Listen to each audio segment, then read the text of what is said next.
After years of planning and the release of 5 separate feature films, Marvel now had the opportunity and the pressure to go along with it to deliver the epic film that movie audiences have been longing for. Marvel Studios is going to take all of their top superheroes and they're going to put them all together in the Avengers. That's the most ambitious movie I've ever seen. We have a new challenge with the Avengers that we hadn't had before. Not only do we have comic books, we now have movies that people fall in love with. We gotta look back at Iron Man 1, we gotta look at Iron Man 2, we gotta look at Hulk, we gotta look at Thor, we gotta look at Captain America, and let's see what we've established, how our own filmmaking can inform the storytelling that we're gonna do on this film. So it makes for a unique challenge when putting Avengers together, because it's really, how do we pay off this cinematic universe that we've established? How do we give fans of the movies what they want while still honoring fans of the comics and giving them what they want as well? With a film as massive as the Avengers, Marvel knew they had to find the right director. Joss Whedon, who had created such cult hits as Buffy the Vampire Slayer and Firefly, had the perfect DNA for the job. What Joss is better at than almost anyone I've ever worked with, Joss is the first pure writer-director that we've had on one of our Marvel Studios films, is looking at the big picture, is looking at setting, and sowing seeds that are going to grow at a certain point, set up some payoffs. He constantly sees the big picture. He wrote the script. Reading that first draft, I was blown away. With Joss, we have a guy who is capable of a real-world tone and of incredible humor. So as a result, you get a script that works from a tone level and has terrific humor in it. And that's really fun because Joss is a guy who wrote the stuff, he believes in it, and he can really stand there and point to it and say, this is what my intention was. My intention was to bring the humor, to keep the real-world tone, and to bring it all together. And I think the actors can respond to that and go, I'm on board. That happens. You look around, and then, you know what? I will give you a position to look up. See where the trapeze is? Yes. Look up, and that'll take you. That's the guy. That's the thunder guy. We're talking about a more complex piece of machinery here, trying to interface these characters to where they all make sense, all have arcs, and nobody has to do too much heavy lifting, though everybody gets their day in the sun. What a massive challenge. Impossible, really, in so many ways, to really assemble all these characters that normally are number one to carry that movie. The only thing I really had to worry about was making these people matter to the audience. The only way you can approach anything is through the relationship to the character. Do the people care? We're casting personas that have already been proven to work when you put them all together. Tony Stark, Hulk, Thor, Cap, they're such different personalities, right? So you cast the best person for those personalities, you do your job right, when you put them together, it's going to be as fun as it is in the comics. For movie audiences, most of the Avengers will look familiar, having met the characters in previous Marvel movies. However, one member of the team may not be as recognizable. The idea of using Hawkeye came from Marvel, who had said they wanted Hawkeye on the team because he was a fan favorite. Hawkeye swept into the Marvel Universe in 1964, with an appearance in the comic Tales of Suspense. The character, also known as Clint Barton, was first introduced as a reluctant villain. In just over a year, though, Hawkeye would seek redemption and fight crime alongside the rest of the Avengers. Filmmakers cast Jeremy Renner in the role, making his first appearance in a cameo in Thor. I need eyes up high.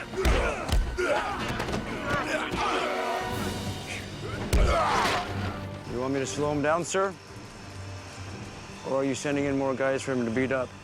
We have a guy who is a master assassin. He's very, very skilled. He's probably off his rocker a little bit. He's a little bit nuts, he's a little bit crazy, but he's good at his job. But he's fascinating. I mean, he's preternatural with the bow and arrow. He can just do anything. He's a lone wolf kind of guy anyway. Not really a team player. I think he kind of does his own thing, Jeremy, as an actor, I think, brings a wry, brooding, sarcastic, devil-may-care attitude to the character, and that's just part of his personality coming through. And that's what makes the casting so inspired, is that Jeremy has that kind of rogue quality, and that's what makes him so much fun to watch. You think you can hold him off? Captain, it'd be my genuine pleasure. In addition to new characters, the filmmakers decided to give the Hulk a makeover, casting actor Mark Ruffalo in the iconic role. I'd always felt that Mark was the guy to play Bruce Banner because there's something immensely introspective and affable about the guy. It's good to meet you, Dr. Banner. Your work on anti-electron collisions is unparalleled. And I'm a huge fan of the way you lose control and turn into an enormous green rage monster. Thanks. This idea of bringing like this darker, a different kind of more humanistic moving Hulk was really exciting and compelling. Filmmakers also used cutting-edge technology that gave Ruffalo the chance to leave his imprint on the character. Before, they've always been a CGI creature that very much was a CGI creature. But now with the motion capture technology that we have, you know, we're building every expression and movement that the Hulk does off of Mark. It's a real creature, you know, it's very human. There's a sense of humor there. There's an ability to communicate. And he's dangerous, incredibly dangerous. He's a wild animal.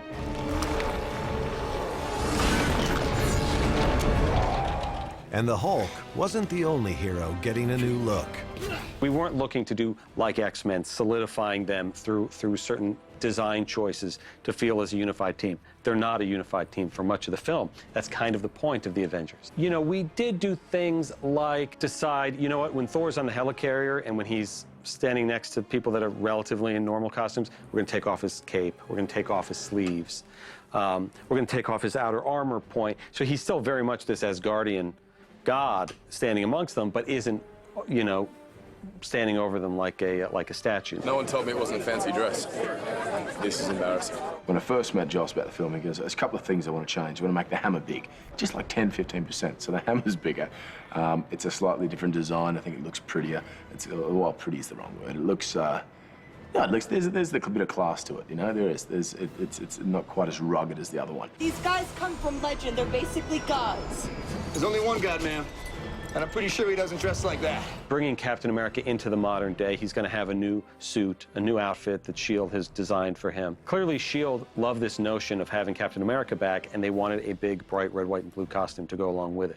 The people in this room, which one is A, wearing a spangly outfit, and B, not of use? It's a different uniform. It obviously is a bit more sleek. The first uniform had to look not only period, but somewhat utilitarian. It's wartime, so it has to look like it would function on a battlefield.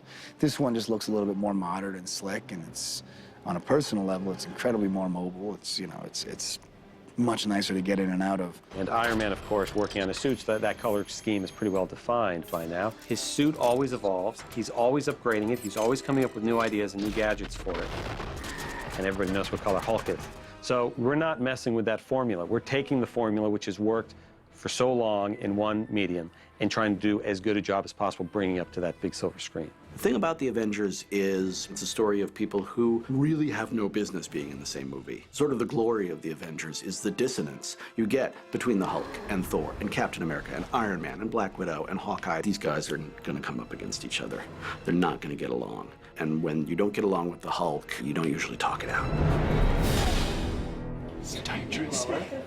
For Joss Whedon, capturing the Avengers' dysfunctional dynamic on film was no easy task. This is the day that I have dreaded the most since I wrote the script. I have all of the principal characters except for Jeremy Renner. I have 1 through 6 on the call sheet, all in the same room, all talking over each other. Writing the scene was horrifically difficult, but more importantly, shooting it seems next to impossible, except that everybody is so dialed in. They're doing so well that nobody's noticed that I have no idea where to put the camera or what's actually is going on. Excuse me, did we come to your planet and blow stuff up? Good, no, that's good. It's not like the Avengers come together and it's like a big party and we all love each other. You're not going alone. You gonna stop me? Put on the suit. Let's find out. I'm not afraid to hit an old man. Put on the suit. It's like everybody's fighting and hating and making fun of each other. Man, I feel like there'd be like a little improv on the ground there. Like, I put on like an animal mask and we start really saying how we felt about each other. Then we suit up.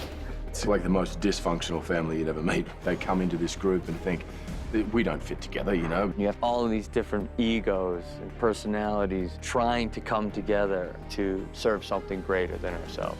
Now, they're all incredibly powerful, but because of their abilities and their power, they're very alone as well. You speak of control, yet you cause chaos. This is MO, isn't it? I mean, what are we, a team? No. We're a chemical mixture that makes chaos. We're a time bomb. For the Avengers to come together, you need a threat that is very, very big, and you need a threat that is incredibly destructive, and you need to cause mayhem that makes the audience go, how are they ever going to stop that?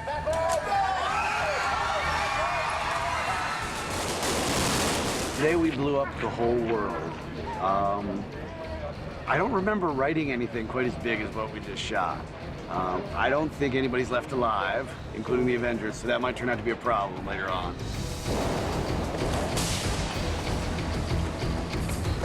We blew up 15 cars. We had 21 explosions, 30 to 40 stunt people, 350 extras. I mean, if that doesn't get your blood going, then nothing will.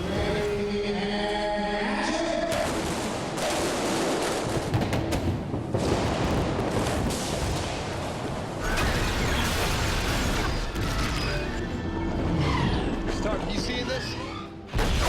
Seeing, still working on believing. I think what makes this film stand out is the grounded nature with which Joss has infused this film. In my mind, a throwback to what people loved in Iron Man, the original. It's everything that Joss loves about sci-fi, which is being able to escape in this otherworldly reality, but have it still be heartfelt and sincere. This is Loki.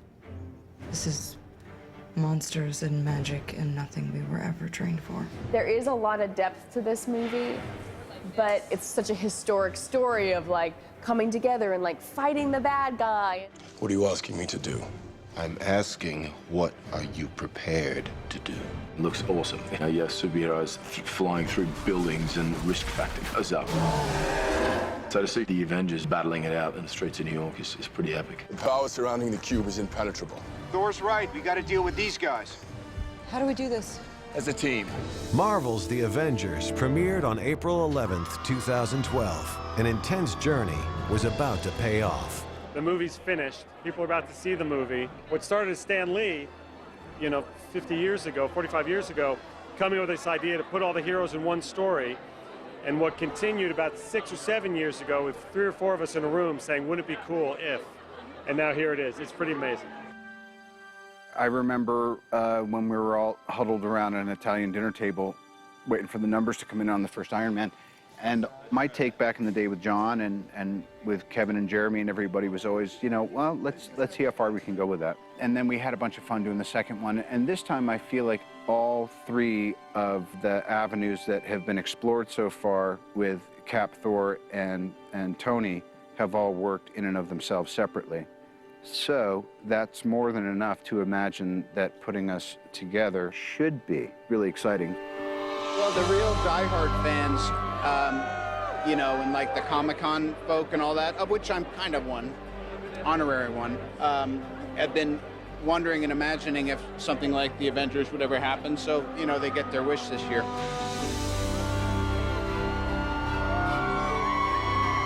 That is when it all makes it worthwhile. All that hard work, when you hear the laughter and the clapping or the wow or the sadness, you feel it. You can actually feel it in the theater. And that for me is everything.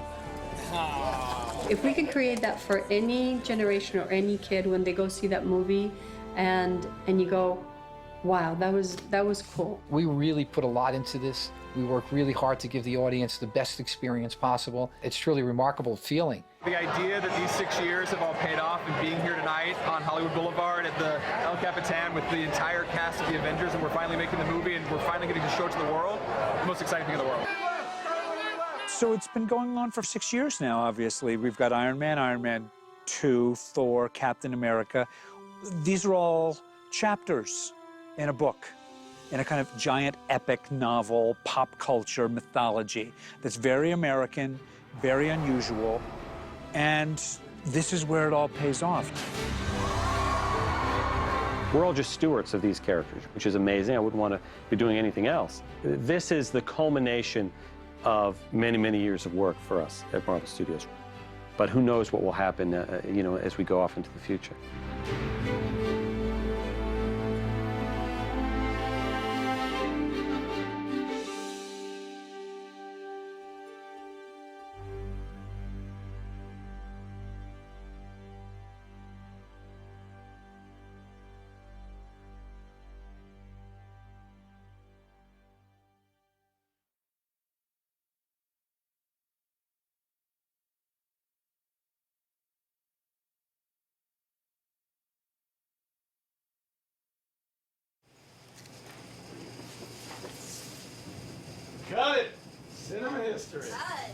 There we go.